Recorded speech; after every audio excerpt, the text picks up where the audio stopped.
नमस्कार। India debate में आप सबका स्वागत है। मैं हूं आशुतोष पाठक। मित्रों, कहते हैं कि कुछ लोग टाइमिंग देख करके जुबान खोलते हैं, लेकिन ये टाइमिंग बहुत खतरनाक है। इसको डिकोड करना बहुत जरूरी है। कब कौन सी बात कहां कही जाए तो लोग उसको कैसे लेते हैं, ये बड़े मशहूर एक कहावत है कि अगर आपको कोई बात किसी को सुनानी हो तो कब सुनानी हो, कैसे सुनानी हो, कहां सुनानी हो, ये सबसे महत्वपूर्ण है।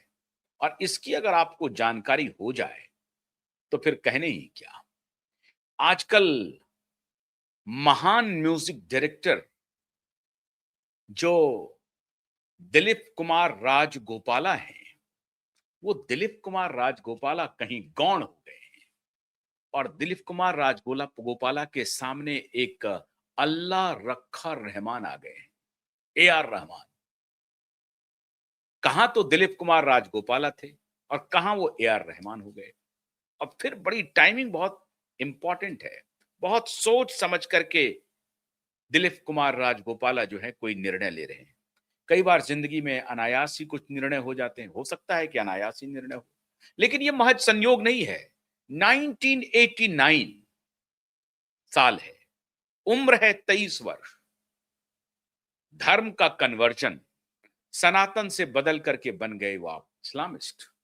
कहा कि एक सूफी स्पिरिचुअल हीलर मिल गए थे और एक संत ने आकर के, सूफी संत ने इनको आकर के जो हील किया, उसका जो इनके ऊपर प्रभाव पड़ा, तो इन्होंने अपना धर्म ही परिवर्तन कर दिया। दिलीप कुमार राजगोपाला अल्लाह रखा रहमान बन गए। माता इनकी करीमा बन गई। माता का कुछ और नाम, पिता का कुछ और नाम। पिता की मृत्यु हो गई थी, 9 वर्ष के थे जब ये। लेकिन पिता की मृत्यु के बाद इसमें कोई शक नहीं है कि राजगोपाला का, आज मैं ए आर रहमान नहीं कहूंगा, आज मैं दिलीप कुमार राजगोपाला ही कहते रहूंगा। तो दिलीप कुमार राजगोपाला की जिंदगी बहुत फाका कसी में बीती, इसमें कोई शक नहीं है। बचपन बहुत ही फाका कसी में बीता इनका। चेन्नई में जन्म हुआ इनका, मद्रास के ये रहने वाले, और फिर तो तमिल, तेलुगु और केरला, मलयाली, इन सभी फिल्मों में जो जादू चला वो पूरी दुनिया ने देखा। लेकिन 1989 में धर्म परिवर्तन और 1992 और 1990 के बीच में कैरियर का ग्राफ का जंप। याद कीजिए फिल्म रोजा। रोजा मूवी इनकी हिंदी मूवी का डेब्यू था। इन्होंने डेब्यू किया था हिंदी मूवी में रोजा फिल्म से। और रोजा में जैसे ही वो गाना मशहूरियत की या बुलंदियों को छुआ, उसके बाद दिलीप कुमार राजगोपाला नहीं रहे। नाम तो बदल लिया था इन्होंने 1989 में ही, लेकिन रोजा की सफलता के बाद दिलीप कुमार राजगोपाला कभी पीछे मुड़ करके नहीं देखे। फिर इन्होंने अपने चेन्नई में अपने घर में ही बैकयार्ड में स्टूडियो बनाया और state of the art studio बनाया। और फिर मलयाली फिल्म, फिर तेलुगु, फिर तमिल, इसमें तो फिर कहने ही क्या। 13 फिल्म फेयर अवार्ड मिले हैं। 8 से 10 film fair award south India के लिए, जो साउथ इंडियन मूवीज के लिए जो फिल्म फेयर अवार्ड मिलते हैं, उसको भी 8 से 10। 2 Grammy award, 4-4, 5-5 national award, 2 Grammy award, एक global golden globe award, golden globe award, 13 Filmfare award, 8-10 South Indian Filmfare award, फिर golden globe award, 2 Grammy award, Oscar winning जिसको कहते हैं। ऐसे हमारे दिलीप कुमार राजगोपाला जी जो हैं, जो आजकल ए आर रहमान के नाम से मशहूर हैं, उनका एक बयान आया है। उस बयान पे कंगना रनौत की प्रतिक्रिया है, शोभा डे की प्रतिक्रिया है, जावेद अख्तर साहब की प्रतिक्रिया है, शान साहब की प्रतिक्रिया है। ये सारे लोग प्रतिक्रिया दे रहे हैं।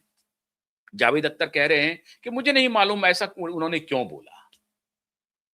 जोर से उनको आलोचना करनी चाहिए थी। जावेद अख्तर साहब बहुत ही सधे अंदाज में कहेंगे किस मुंह से? क्योंकि जावेद अख्तर भी इसी मिजाज के व्यक्ति हैं, बोल नहीं रहे हैं। सॉफ्ट सोफिस्टिकेटेड पॉलिटिकल व्यक्ति है। शोभा डे मुखर होकर के कह रही है कि मैंने 40 साल के टेलीविजन कैरियर में, मतलब शोभा डे एक मशहूर राइटर है, कॉलमनिस्ट है, आप जानते हैं सभी, फिल्म क्रिटिक भी हैं। तो वो शोभा डे कह रही हैं कि मुंबई में मैंने आज तक ऐसा देखा नहीं कि जब कम्युनल ग्राउंड पे इस तरह का विभेद हो, नहीं हुआ। क्या ये दिलीप कुमार राजगोपाला जी ने कहा है, ये मैं बाद में बताता हूं। पहले प्रतिक्रिया सुन लीजिए जिनकी जिनकी आई है। तो पहले इन्होंने कहा, जावेद अख्तर साहब ने कहा कि मुझे नहीं मालूम वो क्या कह रहे हैं। शान साहब ने कहा कि मैंने अपनी जिंदगी में, जो शान गायक हैं, उन्होंने कहा कि मुझे कभी इस तरह का डिस्क्रिमिनेशन मैंने नहीं देखा। सबसे जो चर्चित प्रतिक्रिया आई है, वो आई है कंगना रनावत की। अब कंगना रनौत क्या कह रही हैं? कंगना रनौत कह रही हैं कि इमरजेंसी मूवी के दौरान मैं तो आपसे मिलना चाहती थी, आपने मिलने से भी मना कर दिया। मैंने आपके जैसा घृणा करने वाला व्यक्ति आज तक नहीं देखा।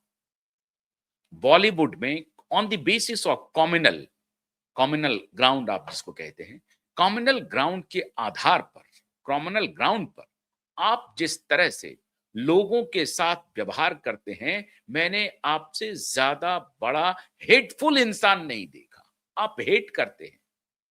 आपने मुझसे मुलाकात करना भी उचित नहीं समझा जब मैं इमरजेंसी मूवी बना रही थी।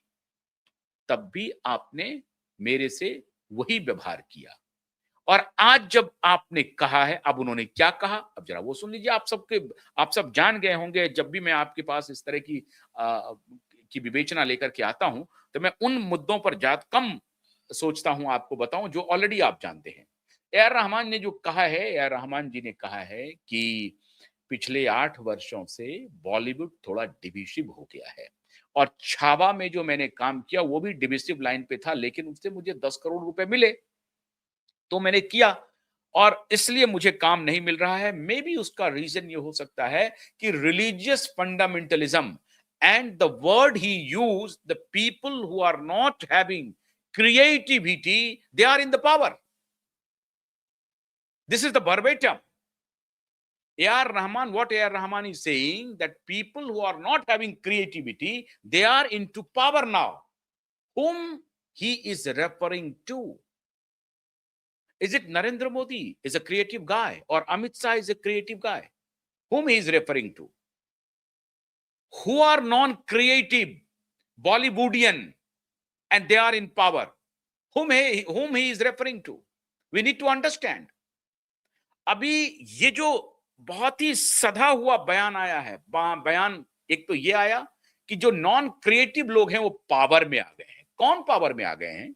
बॉलीवुड का ऐसा कौन सा व्यक्ति है जो पावरफुल था? इसका मतलब जो पावर था बॉलीवुड में, वो पहले ये खान गैंग के पास था।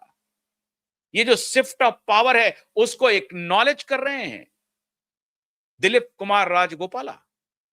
ये जो शिफ्ट ऑफ पावर है बॉलीवुड में, उसको क्या दिलीप कुमार राजगोपाला और कथित ए R Rahman, he is completely converted. और इसीलिए एक बहुत ही एक लोकोक्ति है, ये कहावत है, ये लोकल डायलेक्ट में लोग इसको यूज करते हैं कि नया मौलवी जो है वो ज्यादा प्याज खाता है, नया मुल्ला ज्यादा कट्टर होता है। और ये बात बिल्कुल सही है। जो लोग कन्वर्टेड थे, शेख अब्दुल्ला का परिवार कश्मीरी पंडित, अलामा इकबाल का परिवार कश्मीरी, अलामा इकबाल भी कश्मीरी पंडित, अलामा इकबाल भी उसी तरीके से ऑर्थोडॉक्स, और पाकिस्तान बनाने के लिए आगे बढ़ गया अलामा इकबाल।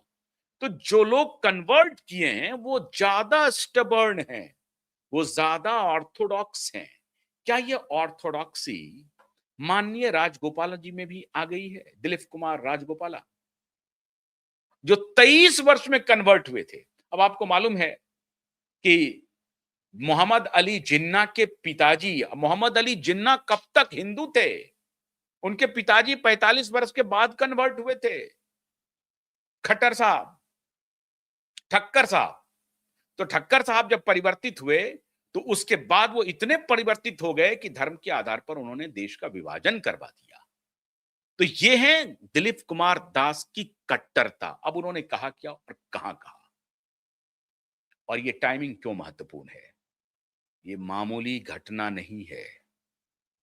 दुबई में बैठ करके ब्रिटिश ब्रॉडकास्टिंग कॉरपोरेशन को इंटरव्यू दे करके, बीबीसी को इंटरव्यू दे करके ए आर रहमान कह रहे हैं कि पिछले 8 साल से बॉलीवुड में शिफ्ट ऑफ पावर हुआ है। मे बी नॉन क्रिएटिव लोगों के हाथ में पावर चला गया है और वो कॉम्युनल ग्राउंड पे पूरा बॉलीवुड डिवाइड हो गया है। इसका मतलब है कि ए आर रहमान ये इंडोर्स कर रहा है कि 1990 से लेकर के जिसके बारे में हम लोग लगातार चर्चा करते हैं कि ये जो दाऊदियन बॉलीवुड है, जो 1989-90 के बाद शुरू हुआ और ये क्या ये महज संयोग है? 1989 में ए आर रहमान कन्वर्ट करके ए आर रहमान बनते हैं, दिलीप कुमार राजगोपाला, और 1989 में ही दाऊद का जन्म होता है। और फिर ये दाऊद पूरा शिफ्ट ऑफ पावर चलते रहता है और आज जाकर के वही ए आर रहमान कह रहे हैं कि शिफ्ट ऑफ पावर हो गया है, नॉन क्रिएटिव लोगों के हाथों में चला गया है। इसके पहले लॉरेंस बिश्नोई महोदय ने थोड़ा-सा बॉलीवुड को हिलाया था। क्यों? क्योंकि दाऊद पर अब ये नॉन क्रिएटिव कौन है? क्या बॉलीवुड में शिफ्ट ऑफ पावर हो रहा है?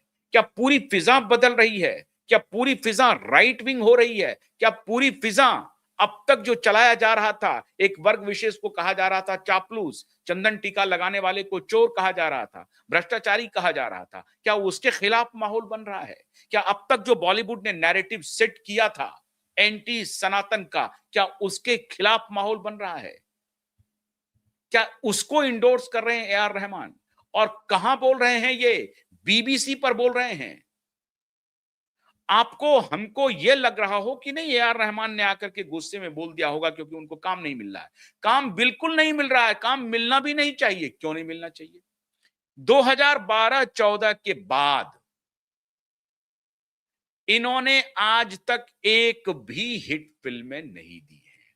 और खाली अकेले नहीं है, कई म्यूजिक डायरेक्टर, चाहे वो इस्माइल दरबार का ले लीजिए या और जो छोटे-छोटे डायरेक्टर्स हैं, आदेश श्रीवास्तव कहाँ गए पता नहीं, इस्माइल दरबार कहाँ हैं पता नहीं, कहाँ हैं? प्रीतम का भी कुछ पता नहीं चल रहा है।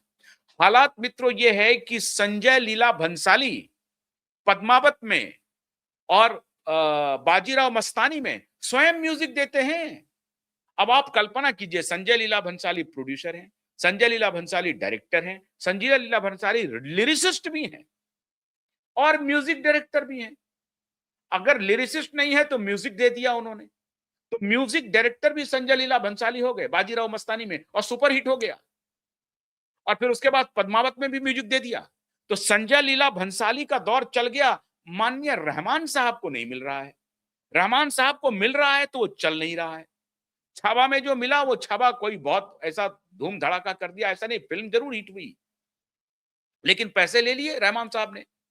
2012-14 के बाद से रहमान साहब की मूवी बहुत ज्यादा सक्सेसफुल रही हो म्यूजिक के मामले में, संगीत देने के मामले में ऐसा बहुत आया नहीं। हाँ, पहले उन्होंने रंगीला में दिया या फिर रोजा में दिया या और भी कई फिल्में थी, राम गोपाल वर्मा की निर्देशित फिल्में थी, उसमें दिया। जो जो रंगीला की मैं बात कर रहा हूँ, आमिर खान का वो प्रोडक्शन था, जो भी था, लेकिन प्रोडक्शन तो राम गोपाल वर्मा का था, लेकिन उसमें उस फिल्म में उन्होंने म्यूजिक दिया, बहुत चला। जिन फिल्मों में उन्होंने म्यूजिक दिया बहुत चला। लता मंगेशकर कहती थी कि रहमान है क्या, ये मुझे समझ में नहीं आ रहा। Basically Rahman is a synthesiser. ये इनका जो ये जब आगे बढ़े तो ये कोई हारमोनियम ये नहीं, एक इंस्ट्रूमेंट जो सिंथेसाइजर है उसके ये मास्टर हैं, पियानो सिंथेसाइजर हैं ये, उसके ये मास्टर हैं। अब म्यूजिक भी कुछ इनका एक टाइप्ड म्यूजिक है।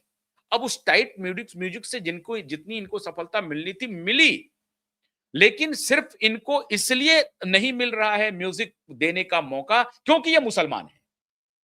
अजीब हालत है। अभी एक पॉडकास्ट में भी उन्होंने कहा और अब तो ये बीबीसी में आकर के कह रहे हैं, अब now the timing you need to decode. Zohran Mamdani खत लिखता है किसको? जेल में बैठे उमर खालिद को, सरजिल इमाम को। जोहरान ममदानी लिखता है कि हम आपके साथ हैं, आपके साथ ज्यादती हो रही है, आपका ट्रायल नहीं हो रहा है। हाई कोर्ट और सुप्रीम कोर्ट के जजेज के सामने दिल्ली पुलिस अपील कर रही है। दिल्ली पुलिस कह रही है कि बाकी दुनिया के हर आदमी को छोड़ दीजिए, लेकिन these two should not be leaved at all, should not be freed at all. How? Why? इसलिए कि उनके ऑडियो रिकॉर्ड्स हैं शरजील इमाम के, उमर खालिद के। उमर खालिद कह रहे नहीं नहीं, मैं तो कुछ नहीं कर रहा था। घूम घूम करके जो काम शरजील इमाम कर रहा था, चिकन नेक को काटने की बात ओपनली कर रहा था, उसके लिए माहौल बनाने का काम उमर खालिद कर रहा था। ऑडियो रिकॉर्ड्स हैं। और इस देश के बड़े बड़े पत्रकार, मैंने जिसका जिक्र किया था अभी कुछ दिन पहले एक पॉडकास्ट में, कहते हैं कि ये वर्तमान सत्ता इन दोनों से इसलिए घबराती है क्योंकि ये दोनों पार्लियामेंट जाएंगे तो चमकेंगे।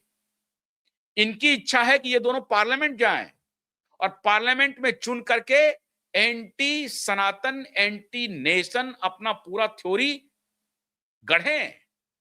माननीय शरजील इमाम के पीएचडी का सब्जेक्ट है क्या? पीएचडी का सब्जेक्ट है कि communal communal mobilisation political bonanza के रूप में कैसे उसका यूज किया जाए। यह है उसका लब्बुलवाब। कॉम्युनल मोबिलाइजेशन का पॉलिटिकल बेनिफिट क्या उठाया जा सकता है। This is the subject of Sharjeel Imam, a brilliant guy from IIT Mumbai, entered into JNU, and now he started doing PhD on how communal mobilization will get the political bonanza. और इस reference में ये अलामा इकबाल को भी कोट कर रहे हैं, ये मोहम्मद अली जिन्ना को भी कर रहे हैं। एटमॉस्फेयर देखिए। शरजील इमाम उमर खालिद के बारे में अमेरिका से न्यूयॉर्क का मेयर जोहरान ममदानी लिख रहा है, हम आपके साथ खड़े हैं। बीबीसी में आकर के AR रहमान इंटरव्यू दे रहा है कि I am not getting job because of the whole Bollywood is divided on the basis of religion. क्या कहानी है ये? कहानी ये है डीप स्टेट का खेल चल रहा है, इसलिए डिकोड कीजिए। 1989 में धर्म परिवर्तन, 1990 और 92 में ही इनको फटाक से ब्रेक मिलता है रोजा का, मणिरत्नम की फिल्म का, और फिर ब्रेक मिलता है और उसके बाद फिर ये कमाल का इनको फिर गोल्डन ग्लोब और फिर ग्रैमी अवार्ड, फिर ये सिलसिला शुरू हो जाता है। हमारे एक बहुत अच्छे मित्र हैं आजकल फिल्म प्रोडक्शन में, वो कहते हैं कि पूरा बॉलीवुड जो है वो लेफ्ट इकोसिस्टम चला रहा है और लेफ्ट इकोसिस्टम का हर अवार्ड पे, हर प्रोडक्शन पे, हर जगह जहां जहां भी क्रिएटिविटी है वहां कब्जा है। अब ये जो बैक ऑफ माइंड में है, दिलीप कुमार राजगोपाला के बैक ऑफ माइंड में है कि यहां तो हमारा कब्जा था, हमारे विचारों का कब्जा था, हमारे विचार वाले लोगों का कब्जा था। अब वो कब्जा धीरे धीरे आदित्य धर ने उठा के फेंक दिया। अब टाइमिंग देखिए, आदित्य धर की मूवी आती है, सुपर डुपर हिट करती है, 1200 करोड़ से ज्यादा का व्यवसाय कर चुकी है, धुरंधर 2 आ रही है, इनको कोई पूछ नहीं रहा है। लेकिन उसमें गाना गाने वाला कौन है? सजाद अली। सजाद अली है गाना गाने वाला। और वो लड़का जो जो फाका कसी की जीवन जीता था, राजस्थान से आया था और कैसे फिर इंडियन आइडल से लेकर के आगे बढ़ा, वो सजाद अली खुश है। वहां कोई डिस्क्रिमिनेशन नहीं हो रहा है। एक से एक मुस्लिम कम्युनिटी के जो इनके धर्म के लोग हैं वो एक्टिंग कर रहे हैं उस फिल्म में, उनको कोई डिस्क्रिमिनेशन नजर नहीं आ रहा है। AR रहमान को डिस्क्रिमिनेशन नजर आ रहा है। क्यों? क्योंकि धुरंधर की सफलता के बाद, धुरंधर की, अभी राम गोपाल वर्मा का आपने इंटरव्यू सुना होगा जिसमें उन्होंने कहा कि अभी चर्चा चल रही थी कि Bollywood is finished. How finished? And after Sushant demise, पूरा बॉलीवुड, जो आमिर खान के भाई फैजल खान कह रहे थे कि पूरा बॉलीवुड को नजर लग गया है क्योंकि इन्होंने सुशांत के साथ बहुत गलत किया और उसके बाद से कभी उठ नहीं पाई। फिर कोविड आ गया, फिर बहुत सारी चीजें आ गई, फिर OTT, तो लोग थिएटर जाना बंद कर दिए थे। तो कर्ज था, एक प्रकार से श्राप हो गया सुशांत का। और इस बात का जिक्र स्वयं रामगोपाल वर्मा ने भी किया कि आज तक मैंने इसके ऊपर शो किया हुआ है, रामगोपाल वर्मा जैसा प्रोड्यूसर डायरेक्टर ये कह रहा है कि आज तक ये पता नहीं चला कि सुशांत के हत्यारा की हत्या है या सुसाइड है। He is still sceptical. Ramgopal Varma कह रहे हैं ये बात। अब ऐसे में आप कल्पना कीजिए कि ए आर रहमान की टाइमिंग क्या है। 3-4 महत्वपूर्ण मुद्दे हैं इस टाइमिंग के पीछे। एक तो ट्रंप ट्रंप ने भी कहें आप, डीप स्टेट जो है वो भारत को डीस्टेबलाइज करने की प्लानिंग कर रहा है। इसके लिए भारत को घेर रहा है। बांग्लादेश में आप देख रहे हैं कैसे वहां पर हिंदुओं की हत्याएं हो रही हैं। बांग्लादेश में ऑर्थोडॉक्स पूरा एक जो विचार है वो कब्जा कर चुका है सत्ता को। तो वहां वो कर रहे हैं। इधर पाकिस्तान के पश्चिम में पाकिस्तान और पूरब में बांग्लादेश के हिसाब से घेर रहा है। और वहां की डीप स्टेट ये सोचता है कि उस सत्ता को पहले डिफेम करो, उसको पहले डीलेजिटिमाइज करो कि ये लेजिटिमेट नहीं है सत्ता। इनके खिलाफ बहुत सारे लोग हैं, एक कम्युनिटी है। आप कल्पना कीजिए 1953 में ईरान में डेमोक्रेटिकली इलेक्टेड गवर्नमेंट हुआ करता था। 1953 में इसी अमेरिका ने ईरान में राजशाही स्थापित करवा दी, कू करवा दिया। और 1989 में इसी अमेरिका ने राजशाही को उखाड़ के फेंकवा दिया इसी कट्टर खमेनई से। और खमेनई ने जब इस्लामिक स्टेट की घोषणा कर दी 1989 में, तो आज 2025-2026 में इसी खमेनई के खिलाफ उसी राजशाही को उकसा दिया है। उसी रेजा पहलवी अब सड़क पर आकर के कह रहे हैं कि आप लोग आंदोलन करते रहिए, हम आपके साथ हैं। हम नहीं, डोनाल्ड ट्रंप आपके साथ हैं। डोनाल्ड ट्रंप नहीं, डीप स्टेट आपके साथ है। मैं इस पर भी आपको अलग से कार्यक्रम बताऊंगा कि कैसे डोनाल्ड ट्रंप की नानी याद आ गई है और ईरान ने इनको पीछे ढकेल दिया है। लेकिन कहानी क्या है? डीप स्टेट उसी ईरान में पहले डेमोक्रेटिक स्टेट को पहले हटाया, राजशाही को लाया, राजशाही को हटाया, ऑर्थोडॉक्स को लाया, अब ऑर्थोडॉक्स को हटा करके फिर से राजशाही को लाना चाह रहा है, क्योंकि वो उसका पपेट है। अगला निशाना भारत है और भारत को तोड़ने का उनका ड्रीम बहुत लंबे समय से है। और इस ड्रीम पर अमेरिका काम नहीं कर रहा। मैं आपको पहले भी बता चुका हूं कि सिर्फ सीआईए या उनका एफबीआई काम नहीं कर रहा है, इस पर MI6 काम कर रहा है। वही ब्रिटेन, सबसे बड़ा क्रिमिनल अगर कोई देश है पूरी दुनिया में, वो ब्रिटेन है।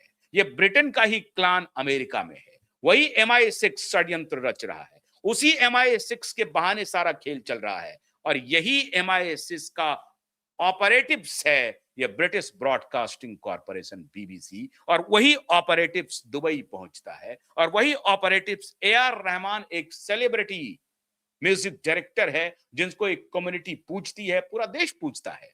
एक म्यूजिशियन के रूप में सारे रेस्पेक्ट करते हैं, जो अपना रेस्पेक्ट आज इन्होंने खत्म कर दिया। एक हिंदू जो मुस्लिम में कन्वर्ट हुआ और अब जाकर के नए धर्म में जो कन्वर्ट किया, उसके लिए ये बैटिंग कर रहा है। ये मुस्लिम बैशन का काम चल रहा है इनका। और इससे एक कॉन्फ्लिक्ट लोगों के मन में, एक विभेदकारी भाव को आगे बढ़ाना है। तो जोहरान ममदानी खत लिख करके कर रहा है उमर खालिद को, और ब्रिटिश ब्रॉडकास्टिंग कॉरपोरेशन पर आकर के इंटरव्यू दे करके AR रहमान उस हवा को आगे बढ़ा रहा है। और इस सब का नतीजा यह है कि डीप स्टेट कह रहा है कि भारत में एटमॉस्फेयर बनाओ कि एक कम्युनिटी विशेष जो है वो डर के माहौल में है, उसके साथ ज्यादती हो रही है। मोदी सरकार उसके खिलाफ काम कर रही है। मोदी सरकार ऐसे ऐसे टैलेंटेड म्यूजिशियन को भी आगे नहीं बढ़ने दे रही है।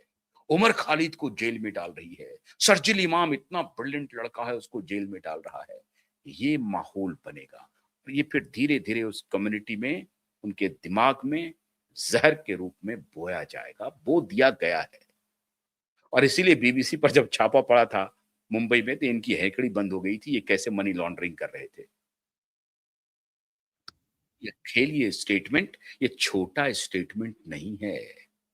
ममदानी का पत्र छोटा पत्र नहीं है। और BBC को इंटरव्यू देना ये छोटा इंटरव्यू नहीं है। क्लियरली AR रहमान कह रहा है, ये जो दिलीप कुमार राजगोपाला है, ये कह रहा है कि भारत में पावर शिफ्ट हो गया है, नॉन क्रिएटिव्स के हाथ में चला गया है। बॉलीवुड के पावर की शिफ्टिंग की बात कर रहा है या पॉलिटिकल पावर की शिफ्टिंग की बात कर रहा है? और अगर बॉलीवुड बॉलीवुड के पावर शिफ्टिंग की बात कर रहा है तो इसका मतलब है कि ये बात ये कह रहा है कि पहले पावर हम जैसे लोगों के चाहने वाले, हम जैसे लोगों के विचार वाले लोगों के पास था। ये उसी का एंडोर्समेंट है इन अ वे। अदर वे राउंड अगर आप देखेंगे तो ये उसका एंडोर्समेंट है कि this man is endorsing that the Khan gang were in power and now there is no power left with them. ये इंडोर्समेंट है इनका। किनका? माननीय ए आर रहमान, दिलीप कुमार राजगोपाला का। अब आपके सामने में सब कुछ है। इसीलिए इनकी जो टाइमिंग है इस स्टेटमेंट की, इसको आप कमतर करके मत मान रही। मैं भारत की खुफिया एजेंसी रॉ और भारत सरकार से यह आग्रह कर रहा हूं कि ए आर रहमान, दिलीप कुमार राजगोपाला के इस बयान को कमतर न लिया जाए। बीबीसी को इंटरव्यू देना यह बहुत सेलेक्ट करके लिया गया है। बीबीसी खुद आगे जाता नहीं। आप सबको मालूम है कि मीडिया कैसे बर्ताव करती है और उसमें MI6 की क्या भूमिका है।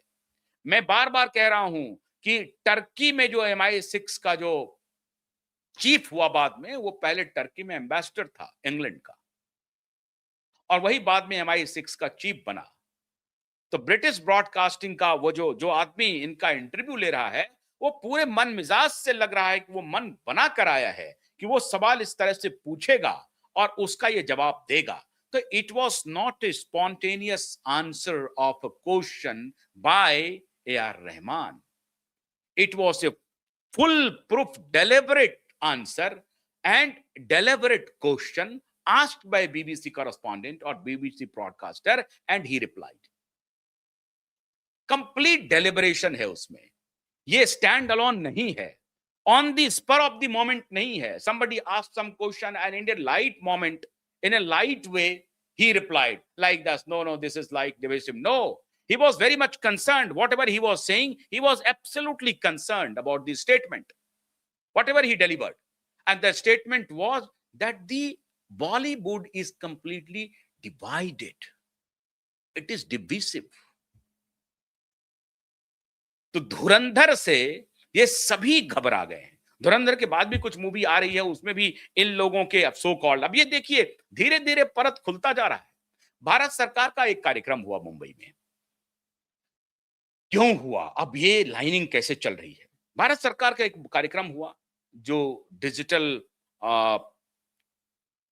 ग्राफिक्स एनिमेशन को लेकर के था। फिल्म में पूरी दुनिया भर के लोग आए।